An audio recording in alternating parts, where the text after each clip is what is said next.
Welcome to the Gay Buddhist Forum, where teachers from all schools of Buddhism offer their perspectives on the Dharma and its application in modern times, especially for LGBTQI audiences.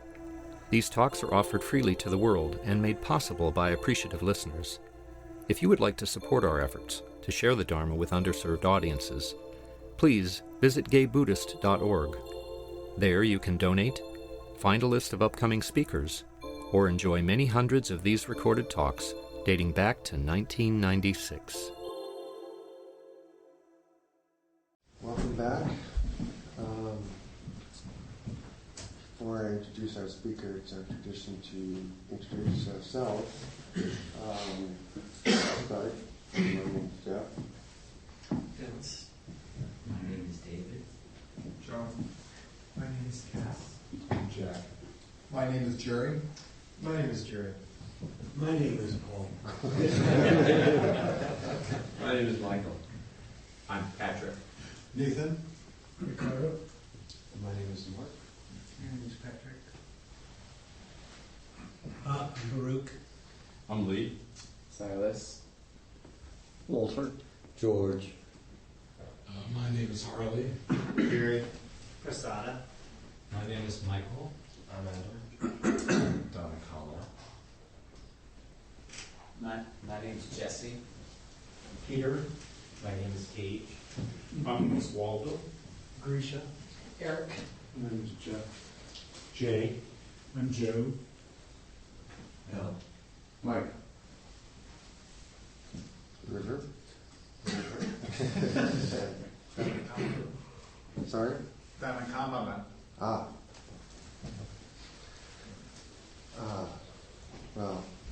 Today it's my special pleasure to introduce Donald Rothberg, partly because I just found out through discussion with him in the lobby that he was one of the people who organized the Buddhist Peace Fellowship meeting in 1991. Yeah, I think 92, but I'm not 92. one of those years. Out of which GBF was formed. So it was formed that wanted to get organized, and so he's sort of one of our fathers. That said, Donald Rothberg, Ph.D., a member of the Teachers Council at Spirit Rock, has practiced insight and meditation since 1976, and has also received training in Tibetan Dzogchen and Mahamudra practice and the Hakomi Approach to body-based psychotherapy. Formerly on the faculties of the University of Kentucky, Kenyon College, and Saybrook Graduate School, he writes and teaches on meditation, daily life practice, spirituality and psychology, and socially engaged Buddhism. He is the author of The Engaged Spiritual Life, the Buddhist Approach to Transforming Ourselves in the World. And he has a website at donaldrothberg.com. Yeah, thank you, Jeff, and it's a pleasure to be here again and see a lot of familiar faces. And this morning I wanted to talk about a very fundamental theme, which is really a response to the deep question, what is the basic root for human suffering, for conflict, for the distress of our world, for our own individual distress? And in Buddhist tradition, we have a very clear answer to that. And the answer is that the root cause is a kind of ignorance. It's really a kind of deep spiritual ignorance. And it's interesting that I think the main alternative response to that question in our culture is that the root of problems is evil. Evil people, axes of evil, and so forth. And it's a very different view, because when we see ignorance as the basic problem, I think it's both at once sobering but also hopeful. You know. And when we see evil as the problem, it sets ourselves up for a lot of war, and probably sets us up for a lot of denial of our own so-called evil. It also makes possible a lot of Hollywood movies. If ignorance was our main paradigm in society, I think the movie industry would look very, very different. And so I want to explore this morning a way of understanding what I sometimes like to call the anatomy of ignorance, and point to ways of practicing. And this is really giving, I think, an overview of our practice, and really pointing both to the dimensions of our own ignorance and ways that we practice both individually and more collectively to cut through ignorance. Of course, this is very, very clearly stated in Buddhist tradition, that the root cause is ignorance. These are some quotes from the teachings of the Buddha. Warped perceptions are what keep your mind on fire. Another one, delusion burns the bewildered, unaware of the noble Dhamma. And the sense of ignorance there, again, is not ignorance of facts or ignorance of specific information, but it's a sense of not really knowing who we are and how we are in relation to others. There's a line from the 8th century from Shantideva, who was a teacher and wrote the book Guide to the Bodhisattva's Way of Life. Some of you have probably read that. And there's a line in there where he says, this world is inflamed with insanity due to the efforts of those who are confused about themselves.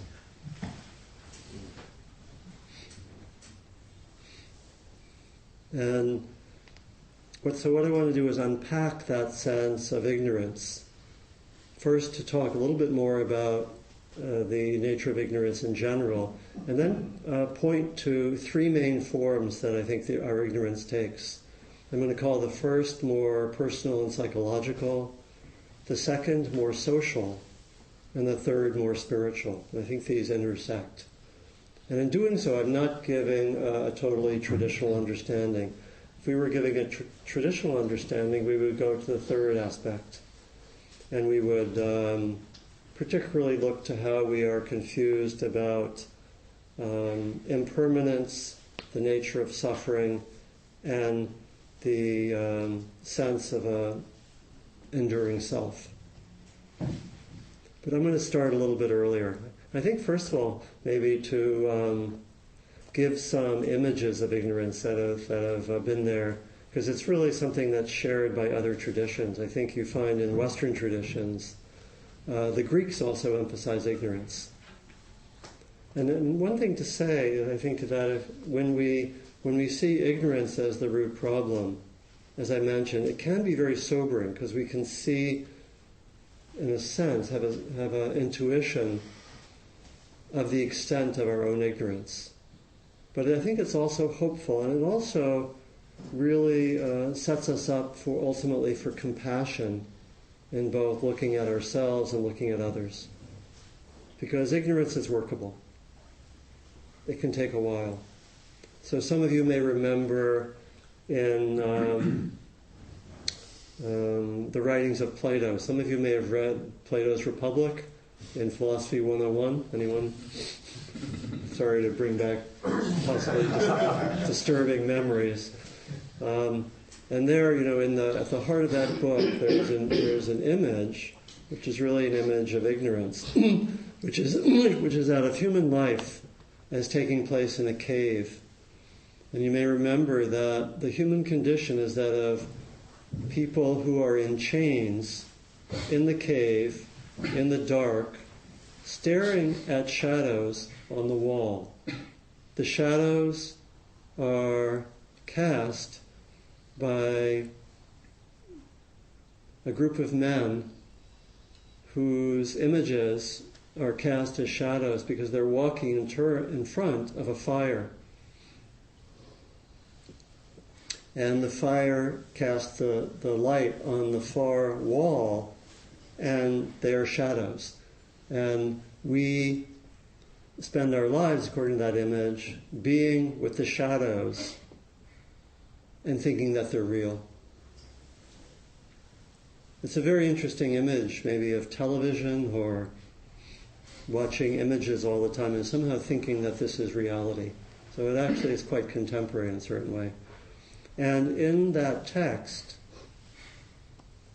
what the spiritual aspirant has to do is really turn one's life around so one actually turns and sees that what one took to be reality is in fact a bunch of projections. And you look and you see that, and then one also realizes that it's possible to go out of the cave. And so with tremendous effort, one can see that what one took to be real is a bunch of projections. One turns around, and then with the help of others can move out of the cave and see reality as it is. And it doesn't really end there, because in Plato's story, once one's out of the cave, then one still has to make the effort, much like the Bodhisattva, to help others move out of the cave. Again, a very strong image. There's another nice, kind of interesting way to say this that's in the poetry of Rumi, where he talks about our basic condition as being like a drunk who goes from tavern to tavern. So I wanted to read this poem from Rumi. It is called The Tavern. This is part of the poem. All day I think about it, and then at night I say it. Where did I come from? What am I supposed to be doing? I have no idea. My soul is from elsewhere, I'm sure of that. I intend to end up there. This drunkenness began in some other tavern. When I get back around to that place, I'll be completely sober. Meanwhile, I'm like a bird from another continent, sitting in this aviary. The day is coming when I fly off, but who is it now in my ear who hears my voice? Who says words with my mouth? Who looks out with my eyes? What is the soul? I cannot stop asking. If I could taste one sip of an answer, I would break out of this prison for drunks. I didn't come here of my own accord, and I can't leave that way. Whoever brought me here will have to take me home. So we have that image. Again, it's on a lot of poetry, a lot of text. I mean, some of you may remember Blake talks about that if we could somehow, what's his line? If we could cleanse the doors of perception, we would see things as they are. The writer Nabokov says we are artistically caged. You know? And so, how to both look at the nature of that ignorance and how to understand ways to work with it. So I want to look at these three ways of talking about, really three ways of understanding ignorance. And I think they all are intersecting. And I think that when we take each of them seriously, we actually have kind of a broader view of our life practice that actually goes beyond traditional Buddhist understandings and really brings in some of the resources of the contemporary world. So again, I'm going to look at what I've been calling personal or psychological ignorance, social ignorance, socially conditioned ignorance, and then spiritual ignorance. Okay? So ready?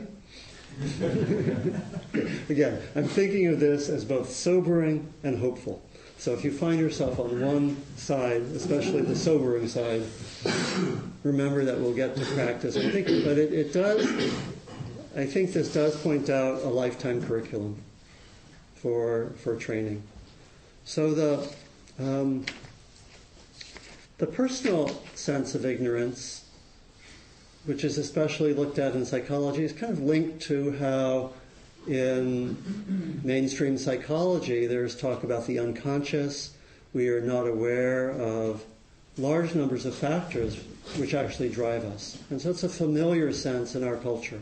And I think it goes well with the Buddhist notion of ignorance, as there are forces that drive us. And I want to say again that the personal or psychological and the social and spiritual are interwoven. It's not totally distinct. In my own both personal work and work with others, I do a lot of work with the theme of transforming the judgmental mind. As some of you know, I don't think I've given a talk on that here, maybe another time. And it's a very powerful and almost endemic problem in our culture. And again, I think probably most of us have worked with issues of self-judgment or judgment with others, and they go together quite a bit. And it's certainly been a big issue for me. I sometimes say I'm a recovering judgmental person. You may be as well. And so in that work, we often see that there are strong self-judgments that people have. Again, very, very common in this culture. Very, very common with very beautiful people who you would look at and say, my gosh, these are magnificent human beings. And we are often pained and even sometimes crippled at certain points by self-judgment. And one of the interesting areas of inquiry in doing this work is that over time we can really see that a lot of those judgments are driven by what I've come to call core limiting beliefs that are often way beneath the surface that many of us have. And that they can be, there can be negative beliefs as well as positive beliefs. But it's the negative ones that are particularly challenging. And, so there might be limiting beliefs of, I am not okay. Or I am basically flawed. Or could be about myself, could be about others. I cannot trust others. I can not be myself and be loved by others. The world is dangerous, and so forth. And most of us, I think almost all of us, have some versions of this. And we're often totally unaware of them. And they drive our behavior. They drive our behavior. Someone who is told at age 4 that you are not okay because of this, whatever, your anger, your energy, your curiosity, whatever, that gets thwarted. And most of us internalize a certain message, which is basically that you will not be loved unless you act this way. And we internalize that, and we start living a life, and it doesn't get really shifted until we come to California and start therapy. And you can imagine, and it's often from conditioning at a very young age. A lot of this is explored quite well by a lot of psychology, but it's also, there are dimensions that are not necessarily looked at well. But there are aspects of our own being that we're quite ignorant about, that are driving us, and it may be, someone may have been told, let's say at age 4, don't be angry. Angry people are bad. And then that person internalizes that. When that person becomes angry, there's self-judgment. When others are angry, there is judgment of them, and so forth. And that person doesn't know why all this is happening. And there are vast, almost networks of ignorance that all of us have. And I know that probably for most or all of us, much of our adult life has been coming to know our own personal conditioning and to work with it, right? And to see some of those core beliefs and to work to transform them, which is not always easy. It's somehow to bring them into view. And a lot of times we start that work by really seeing where there's distress, seeing where there's, possibly judgmental mind. And people I work with, seeing where that judgmental mind surfaces is a starting point and becomes almost like something to track that we can follow to the depths, to the places where we don't know ourselves, to the places where we are confused about ourselves and driven in all sorts of ways. And it can manifest in many, many, many ways. But that is one whole area of our work, and it often intersects with the social and the spiritual. And people come on retreats, and I certainly know I've taught at Spirit Rock the 2-month retreat a few times, and people who are incredibly dedicated practitioners. A lot of the territory we look at are some of those limiting personal beliefs. Their views of themselves. Again, judgment, a huge theme, but plenty of other themes, that involve some kind of limiting belief that is largely unconscious, that drives people, and we all know that. Whether it's why do we find relationships that aren't going to work, right?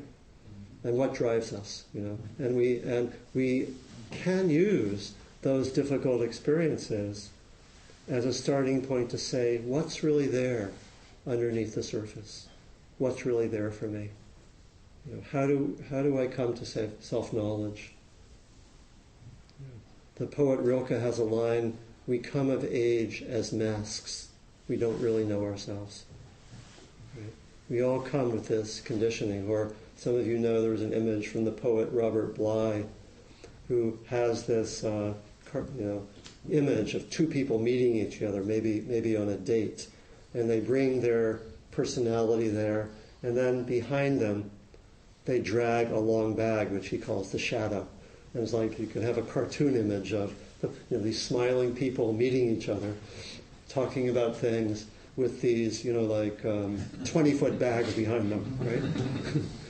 Does that resonate? It's there. And so that's the first aspect of our ignorance. And we could take a year or 5 years to explore that together.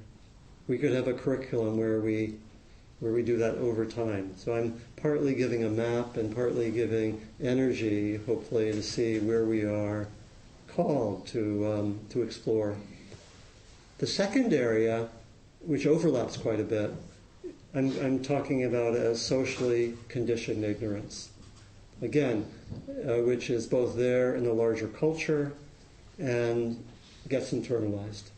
And it's ignorance of all sorts of different forms. One of the main forms of ignorance is how we internalize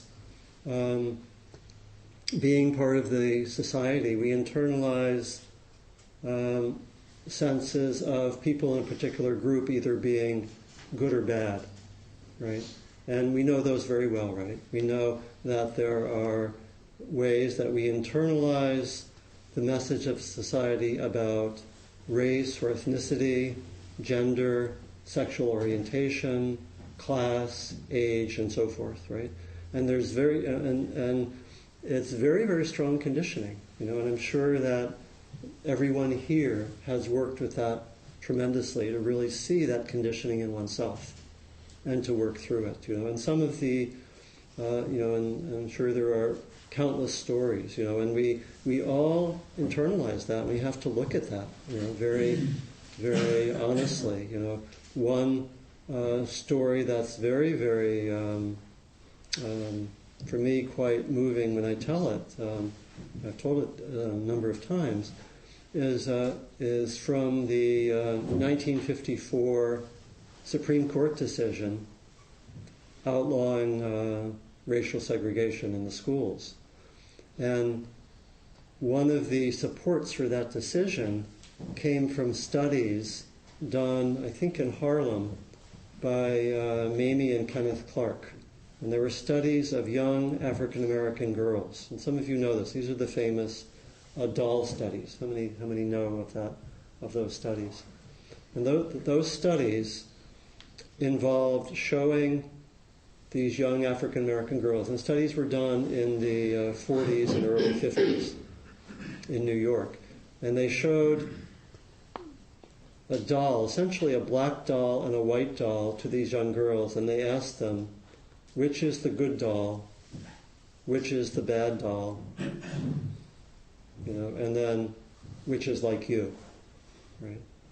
And when they asked these African American girls, which is the good doll, they almost entirely pointed to the white doll. What is the bad doll? It's the black doll. They asked a series of other questions. The last question was, which doll is like you? And half of them could not answer the question. And that was at a very young age. That internalization, we call that often internalized oppression.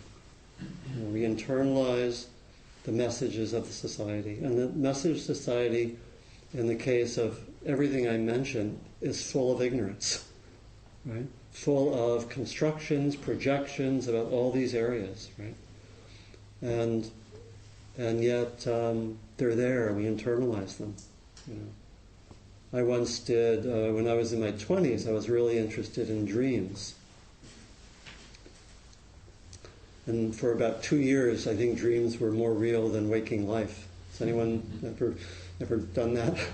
I had a period of time. I was writing down like 4 dreams a night.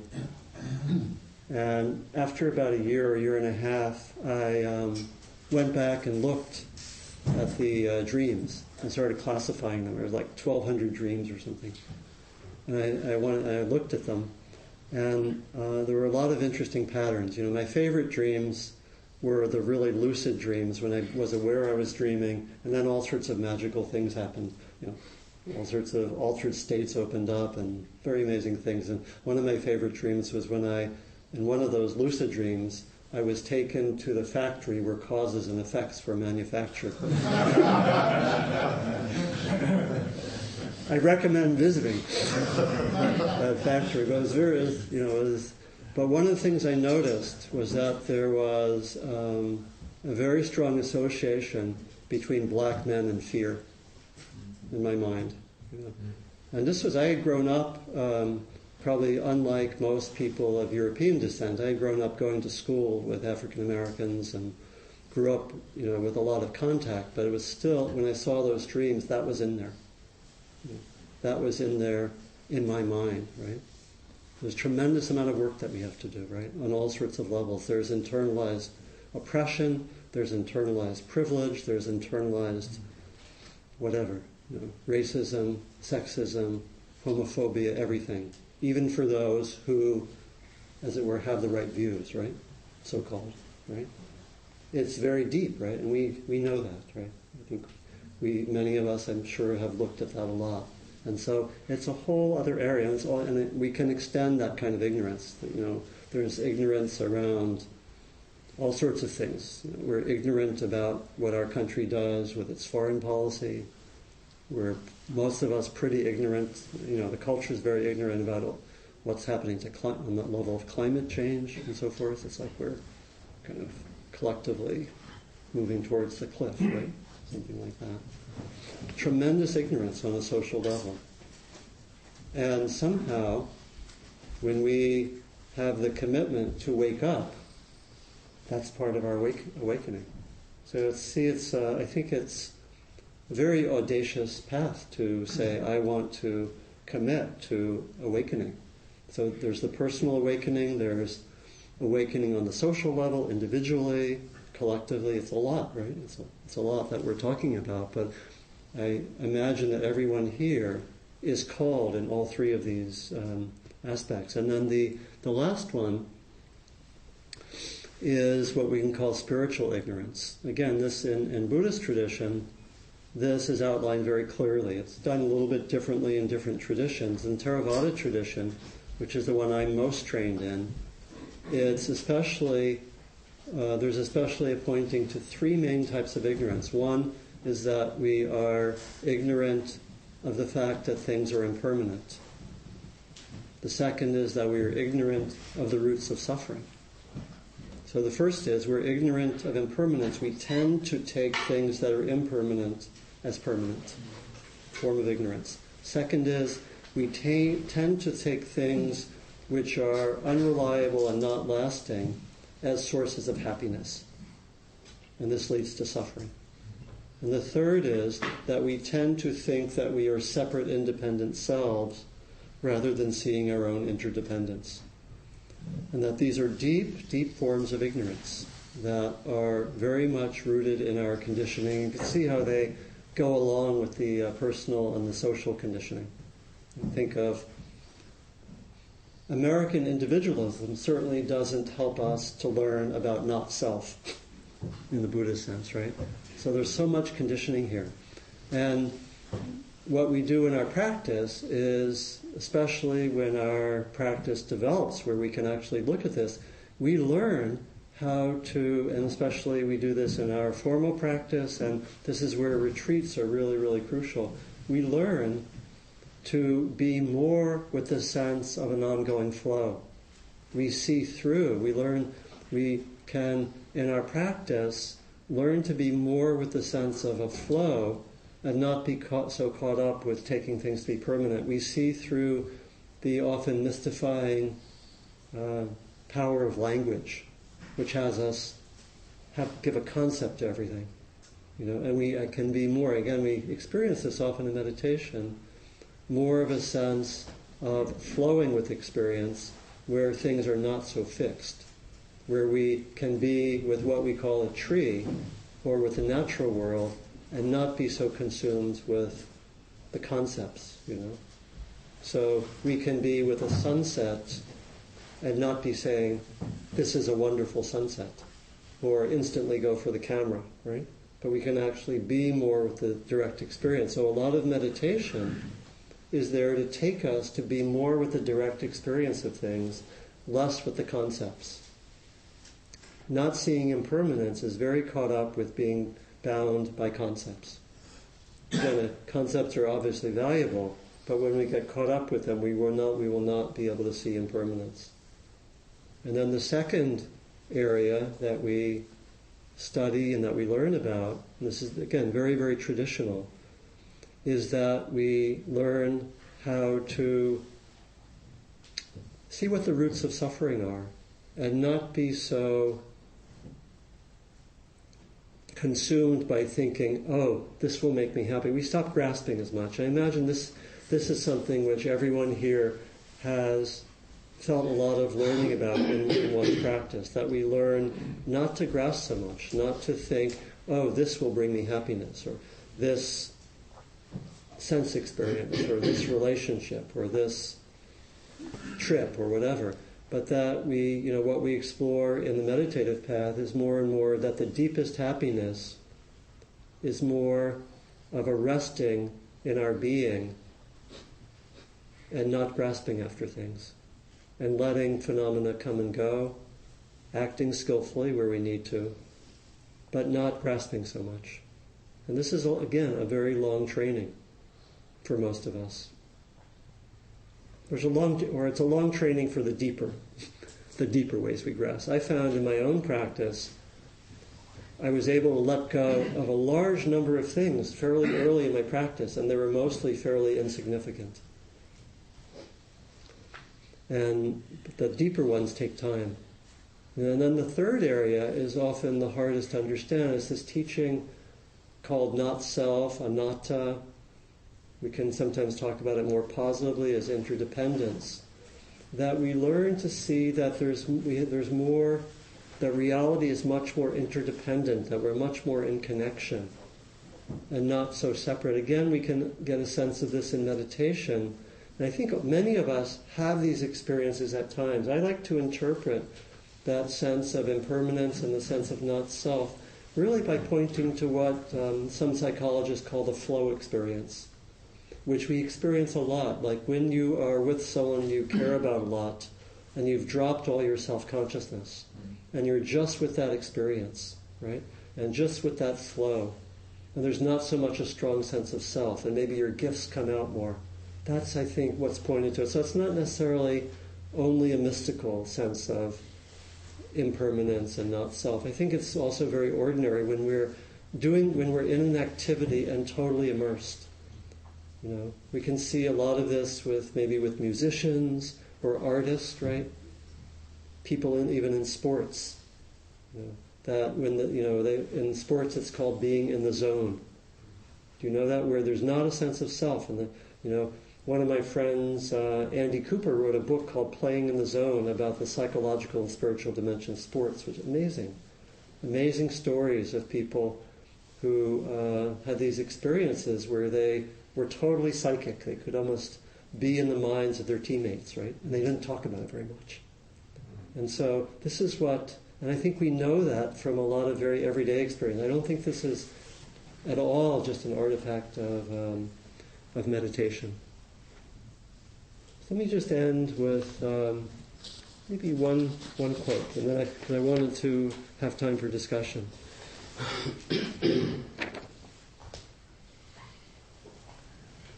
This is from an Egyptian novelist named Naguib Mahfouz, a book called The Palace of Desire. He won the Nobel Prize for Literature in 1988. This is these are just a few sentences. The problem is not that truth is harsh, but that liberation from ignorance is as painful as being born.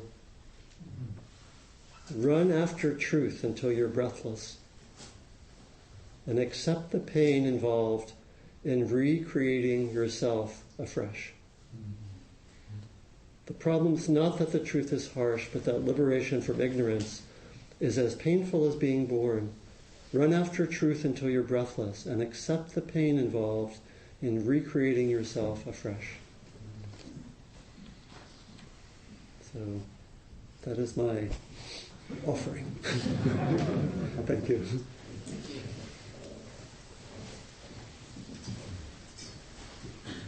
We have about 10 or 15 minutes for any discussion or questions. I've given this, it's a very broad area, but I wanted to give a kind of a map. So please, and then, let's say our names too. I'm David. Yeah. So, when you're in this world, you often know about yourself that you're often not seeing things clearly. Yeah. You have conditioning, you have judgments, you don't have all the information, but yet we have to act and make decisions about people and who to bring in our lives. Yeah. And there's a whole social justice thing where we have to kind of make decisions. Right. And I find for me what's going on is knowing that I'm not seeing things clearly, it makes everything the decision making very tentative. Yeah. So I'm just curious about what you do in the world, knowing that you're not seeing things clearly.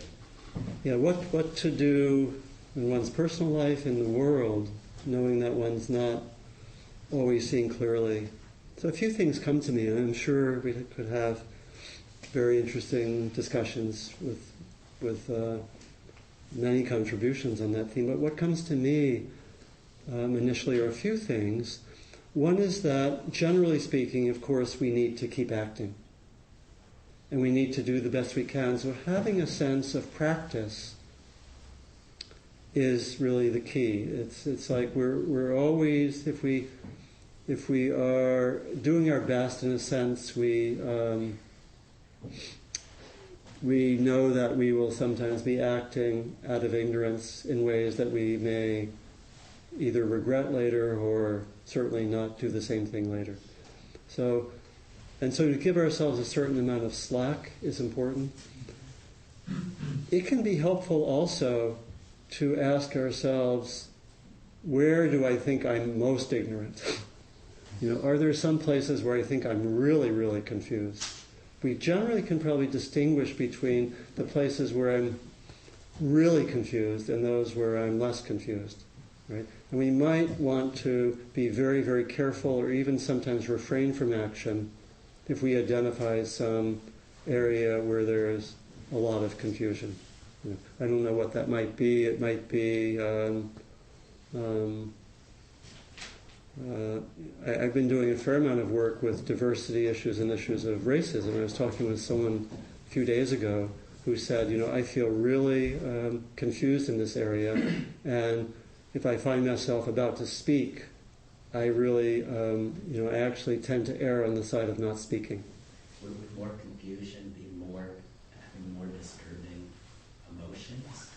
Well, you'd have to just see, is there some area where there's just a lot of ignorance, and where I'm pretty sure I'm very confused, and is there a way that I can refrain from action in some area, or do take a sabbatical for a while? That might make some sense. And are there areas where I'm clearer? Maybe certain social justice areas that one might be confused or be attached to one's views, but you might have a clearer sense of what's right. One of the I did that book that Jeff mentioned, The Engaged Spiritual Life, several years ago. And one of the interesting areas for me was how do we work with mixed motivation? This is really related to your question. And I think, we're often going to have mixed motivation, and I think it's important just to accept it. But I think what I'm suggesting, if there are places where we think, I'm pretty sure I'm going to do a lot of damage here, we might refrain from that and see if we can discriminate. But it's a great question, and to know that our motivation might be mixed. I might be really attached to my views, and still I might be doing something which is very important. Yeah. So there's ignorance about where we're really attached, but there might not be ignorance about seeing injustice, right? So it could be. So, yeah.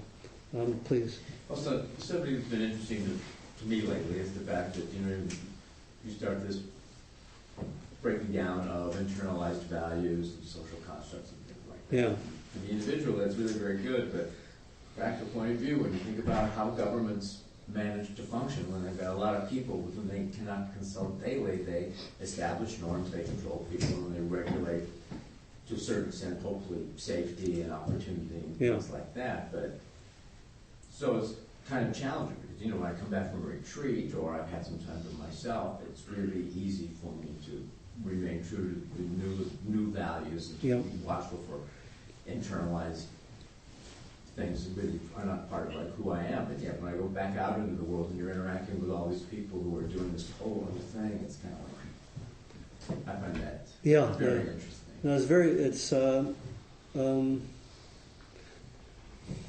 No, when you have to deal with other people, there are more complexities involved. I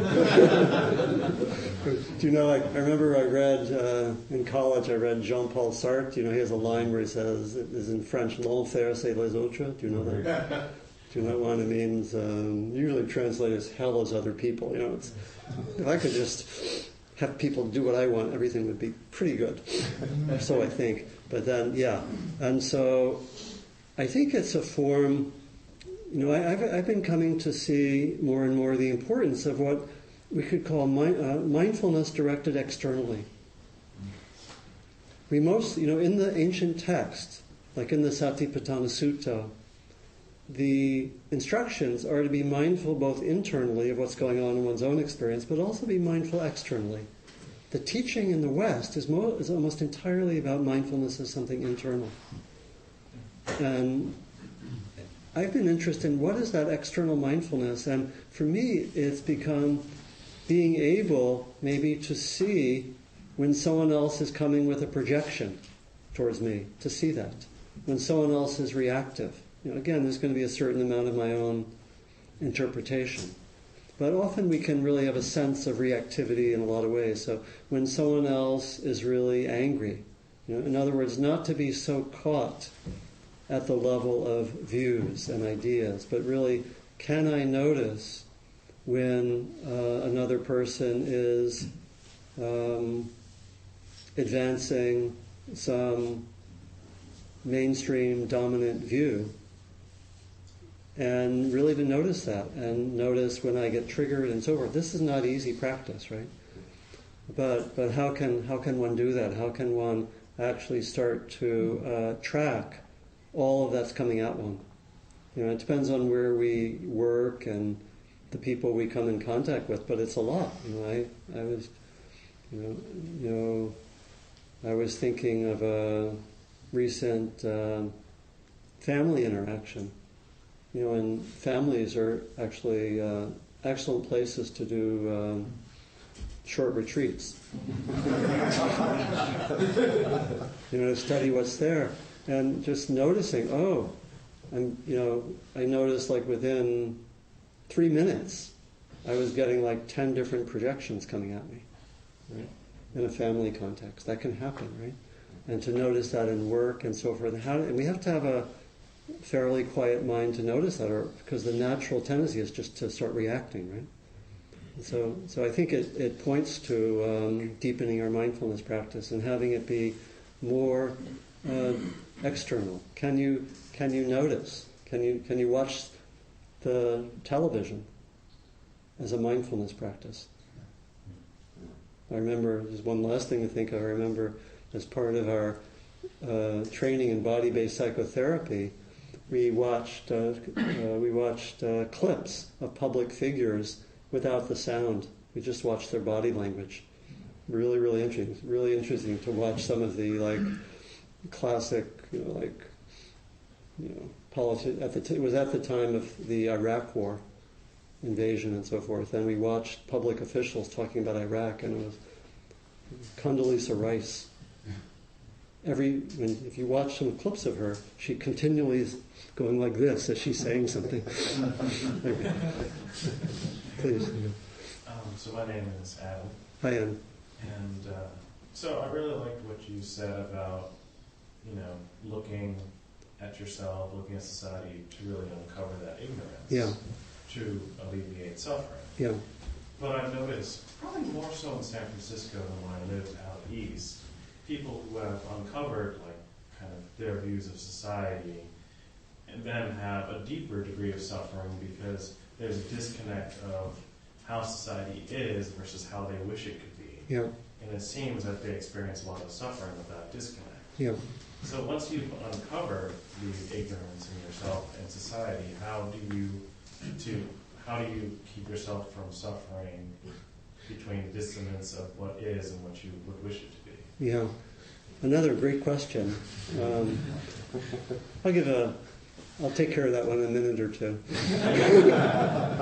But so the question again about if one is seeing more clearly, let's say about oneself, but especially about the society, and one notices that despite one's efforts,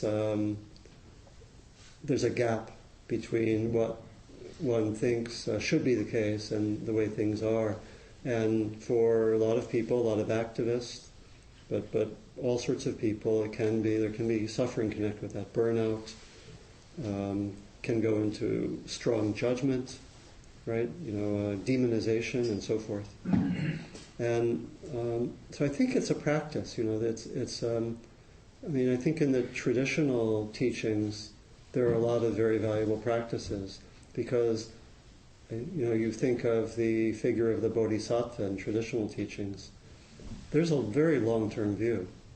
And this, when I did the book, The Engaged Spiritual Life, I interviewed a lot of people, and most all of them, first of all, had a very long-term view of things. I know Dr. Ariyaratne from Sri Lanka, for example, who has done a tremendous amount of work there and ending the civil war. And they posted this on their website, they had a 500-year plan for transformation. Right?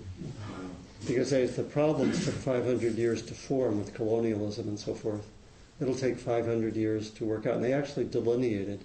So I think having a long-term view, which is related to patience, which is developing a certain amount of equanimity, working with compassion, because really, again, I didn't go into this so much, but the other side, when one has a sense that ignorance is the root problem, the cultivation of compassion is also very crucial. Because and one can actually see,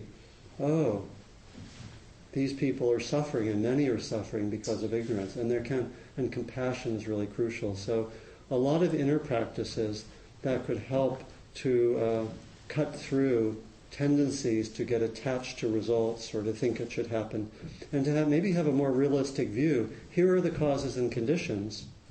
Here's how long the problems took to form. Maybe I can be realistic about how long they will take to be resolved. We want, I think that's often not the case with a lot of activists. Of course, we have to balance that with urgency, right? So there's a lot there. But it's a great question, really, to look at. Should we? Yeah, so we should. I think we have to go to. Yeah. I'd be willing to stay for another hour or two, but there's a lot there, isn't it? Yeah. Yeah. Yes, thank you. Yeah, you're welcome. Okay, announcements. Announcement meditation. Next week, on the 23rd, we will have Dave Rico. Many of you know him from previous visits.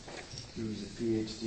marriage and family therapist, a psychologist, teacher, and writer in Santa Barbara and San Francisco who emphasizes Jungian, transpersonal, and spiritual perspectives in his work. He is the author of How to Be an Adult in Relationships. Also, I'd like to re-welcome Walter, Donna Doss, and Donna Kamala. And that'll be my segue into talking about Donna. At GBF, one of our traditions is to ask for Dana, which is a Sanskrit Pali word meaning generosity, cultivating generosity or giving. This can be characterized by unattached and unconditional generosity, giving, and letting go. GBF asks for a weekly donation of $10 or more to meet our expenses. This includes our rent, the speaker honorarium, newsletter production, and mailing costs, and the Larkin Street Youth Center dinner that gets hosted each month. Our host will be coming around at the social time with our Donna Bowl. We appreciate your continued support that sustains our wonderful song. And periodically, we need to just remind people, if you come in past when the meditation starts, please sit in the outer room so as not to disturb the people in the hall. Thank you. Other announcements? Hey. My name is Tage, and I'm the host. I'll be coming around with the Donna Bowl. There's some treats out in the outer area. There's some apple pecan coffee cake and some other treats. There's also tea. If you have tea, there's hot water in the dispenser. Just wash your mug out with hot soapy water after. There's a sign-up list on the credenza for our mailing list and our electronic database. And then finally, there's a group of people that go out to lunch at 12:30. They gather by the door. If you're interested in joining them, look for them there. And that's it. Hi, I brought some flyers and brought a few copies of that book that I mentioned, The Engaged Spiritual Life, which is just out on the table right here, along with some flyers for upcoming events. I'm teaching in the next few months on three topics related to the talk, actually. One is on speech practice, which has been a focus area. I'm doing a day-long at Spirit Rock, February 23rd. There are flyers for that, and a retreat on speech practice, which is a 6-day retreat. We call it Mindful Communication, and that's in June. And we integrate mindfulness and wise speech and also nonviolent communication. And then a day long in May on the theme of judgmental mind, and also a retreat on that also in May, and there are flyers for that. And then lastly, a retreat in April, a 6-day retreat on called Awakening Through Service and Social Action. That's really on the path of service, the path of social action. Could look at many of these questions. Many of them. Thanks again, Donald. You're welcome. And, let's form a circle now and close with dedication.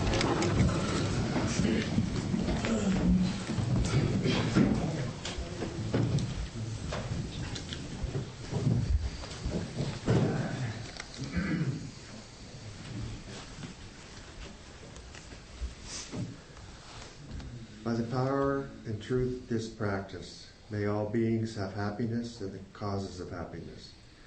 May all be free from sorrow and the causes of sorrow.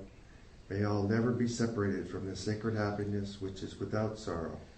And may all live in equanimity without too much attachment or too much aversion, believing in the equality of all that lives. Thank you for your practice. Thank you for listening to the Gay Buddhist Forum. If you would like to hear several new talks per month and be notified of upcoming speakers so you can participate live, please subscribe to this podcast, like us on Facebook, and join our mailing list by visiting gaybuddhist.org.